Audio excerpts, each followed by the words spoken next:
কোনো দুর্নীতি হবে আর মুখ্যমন্ত্রীর নজরে থাকবে না, এটা বাংলাতে কাকপক্ষীরাও বিশ্বাস। আমাদের মুখ্যমন্ত্রী হচ্ছেন নাটক মাস্টার।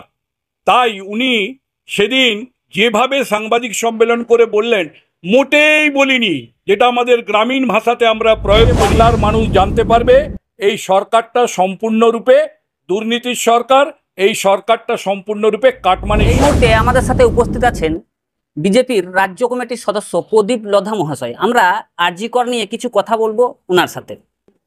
নমস্কার।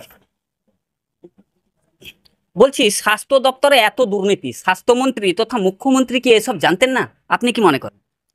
পশ্চিমবাংলায় গাছের পাতা যদি নড়ে সেটাও মুখ্যমন্ত্রীর অনুপ্রেরণাতেই হয়। আলিপুরে চিড়িয়াখানায় সিংহ শাবকের জন্ম হলে সেটাও মুখ্যমন্ত্রীর অনুপ্রেরণাতেই হয়। যেখানে ওনার দলের মন্ত্রী প্রকাশ্যে ঘোষণা করেন যা রোজগার করবেন 75% টাকা কালীঘাটে পাঠাতে হবে, 25% টাকা আপনারা রাখবেন, এত বড় দুর্নীতির কথা ওনার দলের রাজ্যসভার এমপি সরাসরি শ্রমিক প্রেসের সামনে বলেন।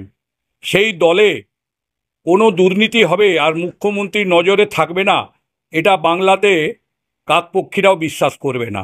সারা বাংলা হচ্ছে এখন দুর্নীতির আখড়া। প্রথমে গেল শিক্ষা, তারপরে গেল খাদ্য, এরপরে যাবে স্বাস্থ্য, তারপরে গোটা বাংলাটার সমস্ত মন্ত্রিসভা। তদন্ত করলে দেখা যাবে এমন কেউ নেই যে দুর্নীতির জালে জড়িত নয়। স্বয়ং মুখ্যমন্ত্রীর পরিবার তো দুর্নীতির সাথে জড়িত। সেখানে স্বাস্থ্য দপ্তরের কথা বলে আজকে যদি আমরা বলি মুখ্যমন্ত্রী জানতেন না, এটা কি বিশ্বাসযোগ্য?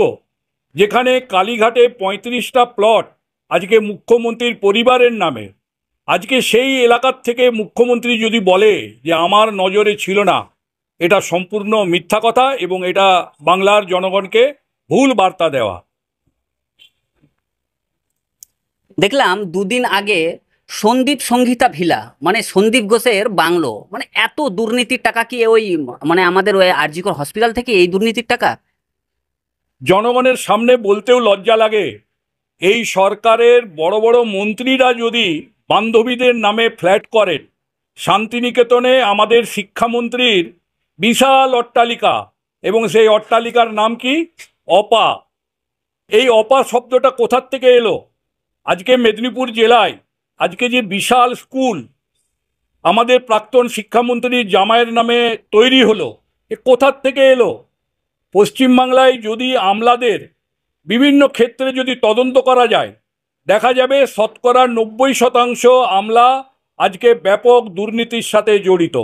এই সন্দীপ ভিলা একটা মাত্র সন্দীপ ভিলা নয়, এই রকম অনেক সন্দীপ ভিলা বা অনেক অপা আজকে পশ্চিমবাংলার যত্রতত্র ছড়িয়ে ছিটিয়ে আছে। ধীরে ধীরে বাংলার মানুষ জানতে পারবে এই সরকারটা সম্পূর্ণরূপে দুর্নীতির সরকার, এই সরকারটা সম্পূর্ণরূপে কাটমানির সরকার। দেখলাম 14ই আগস্ট মুখ্যমন্ত্রী ঘোষণা করলেন যে 10 লাখ টাকা তো দেওয়া যেতেই পারে, কিন্তু আবার ঠিক মানে 9 তারিখ মানে 9/9 ঘোষণা করলেন এই তো আমি এসব তো কথা বলিনি, টাকার পয়সার কথা। আসলে মুখ্যমন্ত্রী এত মিথ্যা কথা কিভাবে বলতে পারেন? আমার মনে হয় মুখ্যমন্ত্রীর অবিলম্বে চিকিৎসা করার দরকার আছে। আমরা জানি একটা বয়সের পরে মানুষের স্মৃতিভ্রম হয়, কিছুটা সত্যিকারের হয়, কিছুটা ইচ্ছে করে নাটক করে। আমাদের মুখ্যমন্ত্রী হচ্ছেন নাটক মাস্টার। তাই উনি সেদিন যেভাবে সাংবাদিক সম্মেলন করে বললেন, মোটেই বলিনি, যেটা আমাদের গ্রামীণ ভাষাতে আমরা প্রয়োগ করি মোটেই শব্দটা, উনি সেই দিন এইভাবেই বললেন যে টাকার কথা আমি মোটেই বলিনি, যদি কেউ প্রমাণ করতে পারেন তাহলে আমাকে প্রমাণ দিন।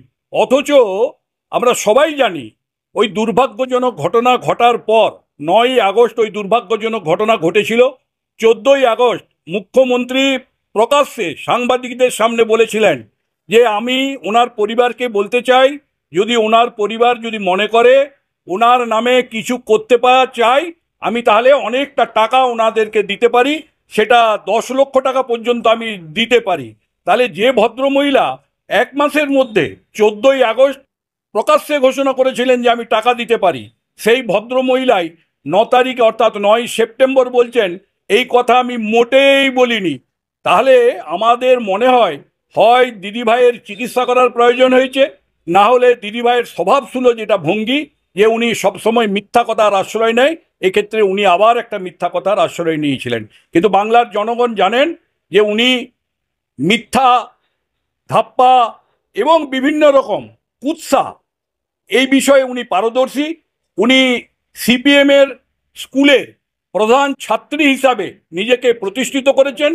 বামফ্রন্ট সরকার যেমনভাবে মিথ্যা, কুৎসা, ধাপ্পার মাধ্যমে 34 বছর শাসন করেছেন, উনি সেই স্কুল থেকেই পাস করেছেন এবং জনগণকে বিভিন্ন ক্ষেত্রে কখনো নিজেকে বলেছেন আমি ডক্টরেট, কখনো উনি বলেছেন আমি সততার প্রতীক, কখনো উনি বলেছেন আমি অ্যাডভোকেট। এই যে আবার কখনো কখনো উনি আরও অনেক বিশেষণ, যেমন রেলগাড়িকে দড়ি বেঁধে টেনে নিয়ে আসা হয়েছিল, এই কথাও উনি একটা সময় ঘোষণা করেছিলেন। তাই ওই ভদ্রমহিলার হয় চিকিৎসার প্রয়োজন, নাহলে বাংলার মানুষ যেটা এখন দাবি তুলছে, দাবি এক, দফা এক, মুখ্যমন্ত্রীর পদত্যাগ, আমার মনে হয় এটাই সঠিক হবে এবং এটাই সঠিক সময়। ওনাকে সম্মান থাকতে থাকতে পদত্যাগ করে দেওয়া উচিত। পুলিশের যে তথ্য লোপাট, পুলিশ কতটুকু তথ্য লোপাট করেছে বলে মনে করেন? দেখুন, আমরা সাধারণত কি জানি, বৈকাল 4টের পর কোথাও কোনো পোস্টমর্টেম হয় না। পোস্টমর্টেমের একটা নিয়ম আছে যে 4টের পর পোস্টমর্টেম করা যায় না, সেটা পরের দিন সকালবেলায় যথারীতি সরকারি নিয়ম অনুযায়ী পোস্টমর্টেম হয়। এক্ষেত্রে আমরা দেখলাম যে টালা থানার ওসি হঠাৎ করে এমন ইমার্জেন্সি নোটিশ দিলেন যে সন্ধ্যের মধ্যে পোস্টমর্টেম করতে হবে, এবং পোস্টমর্টেম করার পর ওই তিলোত্তমার বাবা মায়ের অনেক অনুরোধ সত্ত্বেও ওই ডেড বডিকে জোর করে পুড়িয়ে দেওয়া হলো যাতে সম্পূর্ণ তথ্য লোপাট হয়, এবং যে এলাকায় তিলোত্তমার সাথে অত্যাচার হয়েছিল তার যাতে কোনো রকম কোনো প্রমাণ না থাকে, সেই জন্য সেখানকার সমস্ত সিসিটিভি নষ্ট করে দেওয়া হলো। এবং ওই ঘটনা যে এলাকাটাতে হয়েছিল সেখানে যে একটা প্রাচীর ছিল, দেওয়াল ছিল, বেসিন ছিল, সেখানে ফরেন্সিক তদন্ত হলে ওই সমস্ত দুষ্কৃতিকারীদের হাতের ছাপ পাওয়া যেত, ওই মোবাইলে হাতের ছাপ পাওয়া যেত। সমস্ত কিছুকে ওই সময় উড়িয়ে দেওয়া হয়েছে, ইমার্জেন্সি বেসিসে প্রাচীর ভেঙে দেওয়া হয়েছে, সিসিটিভির ক্যামেরা লোপাট করা হয়েছে, এবং ঠিক পরের দিন পুলিশি সহযোগিতায় বিভিন্ন শ্রেণীর গুন্ডারা আরজিকর মেডিকেলে এসে ওইখানে ভাঙচুর করে ওখানে যেটুকু তথ্য ছিল সেটাকেও নষ্ট করে দিল। এবং তার জন্যই আজ সারা পশ্চিমবাংলা বুঝতে পেরেছে এই সরকার থাকলে কখনোই সঠিক বিচার পাওয়া যাবে না, এই সরকার থাকলে বিপদগ্রস্ত মানুষ কখনো আশ্রয় পাবে না।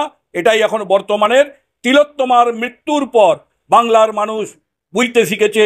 তাই আবার বলছি, দাবি এক, দফা এক, মুখ্যমন্ত্রীর পদত্যাগ।